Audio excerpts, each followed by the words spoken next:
What's going on, guys? Matthew here from Western Welding Academy. I've been here about 6 months now. And today we're gonna go over 10 questions that you guys have for us. How do you get or get rid of arc strikes? Arc strikes come from you sticking and you whipping that rod all over the place. If you ever stick, disconnect that rod. And then if you do get arc strikes, you're gonna wanna hit it with your file or hit it with the tiger paw, hit it with the wire wheel really good.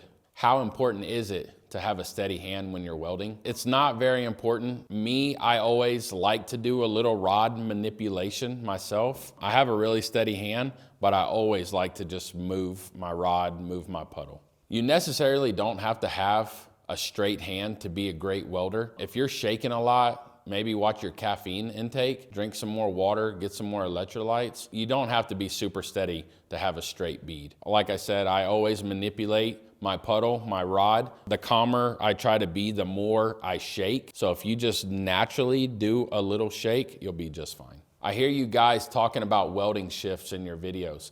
Are you a job site or a school? So we get a lot of questions about, we hear y'all talking about shifts. We have 2 shifts. We have a first shift that starts at 5:45 and goes till 2 p.m. And then we have second shift that starts at 2:30 and runs till 10 p.m. So you're gonna be welding 4 days a week. One day you'll be in the classroom learning pipe fitting, learning takeoffs, learning fit ups, pulling measurements. We run our whole school like a job site. You're gonna sign into a JSA, you're gonna sign out of a JSA. So whenever you get out of here, you're gonna be ready for the real world. Is it challenging to be really good at welding? Yes, if you want to be a top-notch welder, it is very challenging. And it's on you to challenge and push yourself every day, okay? We can only teach you, we can only show you so much, but you gotta want it, you gotta go get it. So yes, it is very challenging to be a good welder. If you wanna be an excellent welder, you have to have great work ethic, great drive.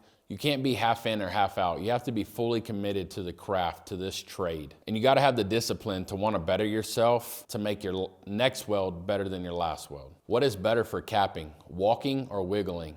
Whenever you're capping, you're gonna wanna walk that cup out. A wiggle, I usually use for a hot pass or fills. That's when I'm wiggling. For a cap, I'm walking that cup all day long. I prefer to walk the cup over a wiggle because a wiggle you're mostly gonna use for a hot pass or your fills. When you're walking that cup, it's gonna look a lot sharper than just a wiggle. What is the first welding process that you learned? The first welding procedure that I learned was stick welding, 60-10 rod, just putting beads on plate. Right out of high school, I started stick welding. I started learning on the job from other welders. And then eventually I took the time to go to a trade school, and it was very frustrating, very hard to start welding. You just have to get through those first few weeks. You have to find your groove, your rhythm, and it's really gonna make you a better welder. What do you think is better, plant welding or pipeline welding? I'm gonna say from my personal experience, I'd rather be in a chemical plant. The workload is pretty steady all year round, and I like being in plants because it's combo welding. You could be sticking, you could be downhill,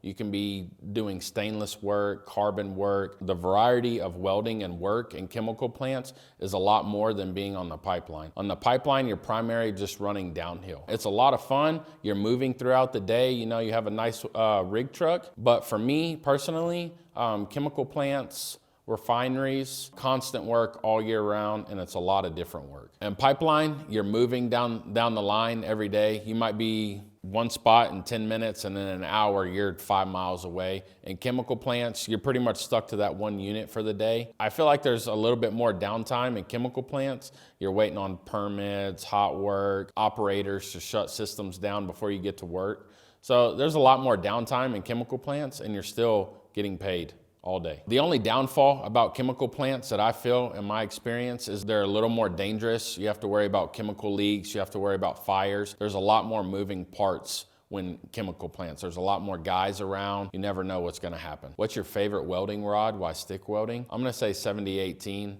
It's a very common welding rod and it's very easy to run. 70-18 is a lot smoother. You're not gonna get buckshot everywhere. You're not gonna get slag everywhere. It runs really well. It runs really smooth. What do you prefer, a pancake or a sugar scoop? I'm gonna go with the sugar scoop myself, but it all depends on the job that you're doing. When you're running downhill, you're primarily gonna be using a pancake. If you're in refineries, you're gonna be running sugar scoops because most of the time you have to have a hard hat on. So it all depends on the job. Do you prefer Lincoln or Miller? It depends on the job. I like engine running Lincoln's better. I feel like they run a lot smoother. They're a lot true running machine. Engine drives, I prefer a Lincoln. Electric machine, I prefer to run a Miller. I feel like they're more consistent than any other welding machine in that aspect. What is the best way of preventing arc flash? So arc flash is when a welder strikes up on an area and nobody is prepared. You're gonna get flashed real fast. This usually happens to pipe fitters or helpers. They're gonna get arc flash over the welder because that welder is always ready to go, his hood down. So arc flash is gonna be more to somebody that's not paying attention to what the welder is doing, or if the welder accidentally lays that stinger down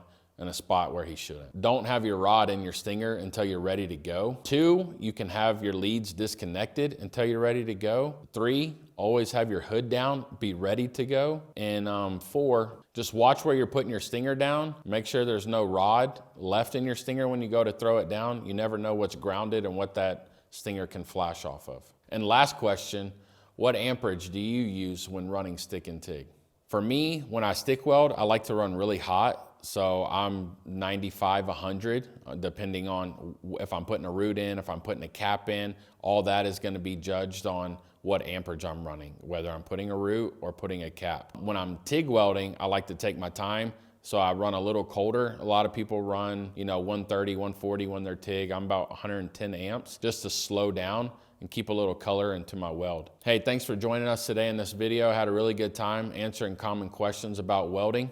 If you have any questions, drop them down in the comments below and we'll be glad to answer them. And don't forget to like and subscribe, and we'll see you next time.